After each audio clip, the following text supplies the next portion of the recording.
Alright, so it's going to be tricky to set this problem up at first, but once we do so, we should be good. A couple changes I need to make in the prompt of this. An island is 1 mile from the nearest point A on a straight shoreline.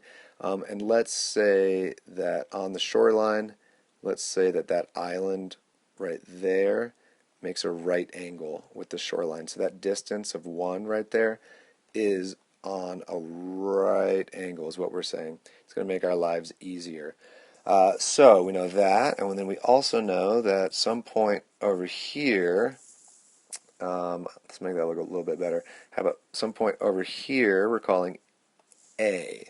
And that's totally a lie, totally a lie. That is point A. That point over there is the shaved ice stand. So we'll go S-I. It looks like an F, but call it an I. Now it looks like it says Seth, but that's okay. So our spot is right there. And we know that that total distance is 3 miles.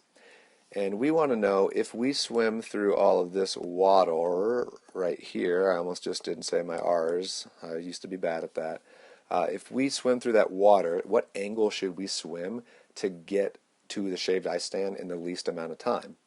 And you might think just swim straight to the shore because we can only swim at 1.5 miles per hour, and that's the closest distance to the shore.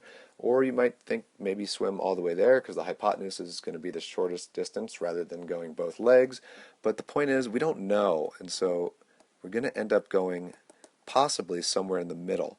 So let's call that unknown distance that we go inwards, let's call that x.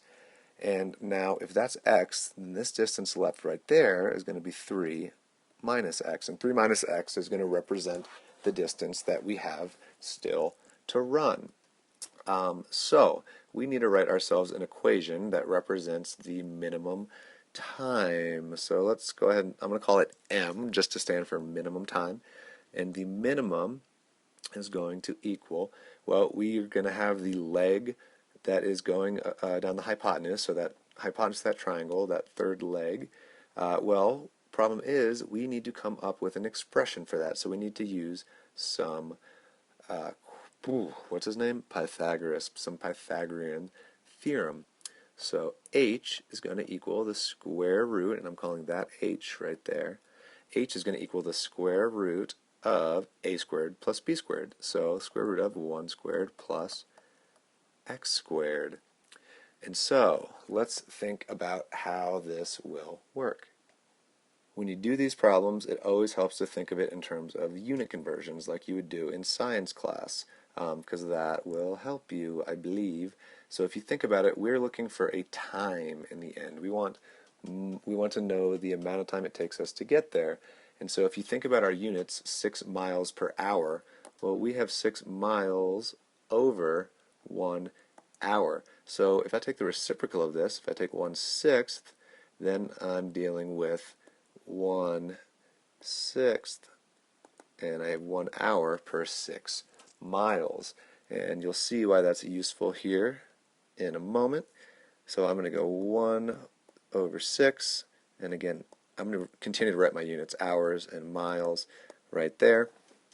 And that is going to be multiplied by how long I am running for, because I can run for 6 miles an hour. And well, she's going to be running for 3 minus x. And again, my units are miles for that. So notice I have miles, and miles cancel out and give me hours. So that's going to represent how much I run. But I also need to add to the amount of time it takes me to run the amount of time it takes me to swim. So I'm going to have the same setup. 1.5 miles per hour is the same as 1 hour per 1.5 miles. And I'm going to multiply that by my distance, again my miles. This time that is the square root of 1 plus x squared miles. So again, miles and miles are going to cancel each other out, and I'll be left with hours. So now I need to graph this on my calculator.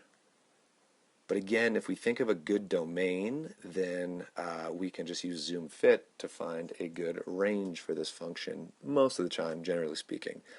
So let's choose our domain. Well, let's start at 0 because we're not going to swim in the opposite direction. and let's go up to 3, because that would really represent the largest x value we could have there if I went all the way, swam straight there. So now let's graph this and see what our function looks like. So when you graph this, again, all I did was do x from 0 to 3 and then go zoom fit and then calculate that minimum value. You should get that x is 2 point, oh, I'm sorry, not 2 point, 0.258, and y is 1.145. And remember, we're graphing the time equation. So y, 1.145, we're talking about 1.145 hours. And then x, the distance there, is saying you should land 0.258 miles down shore from point A. And then, of course, once they get there, they should order tiger's blood.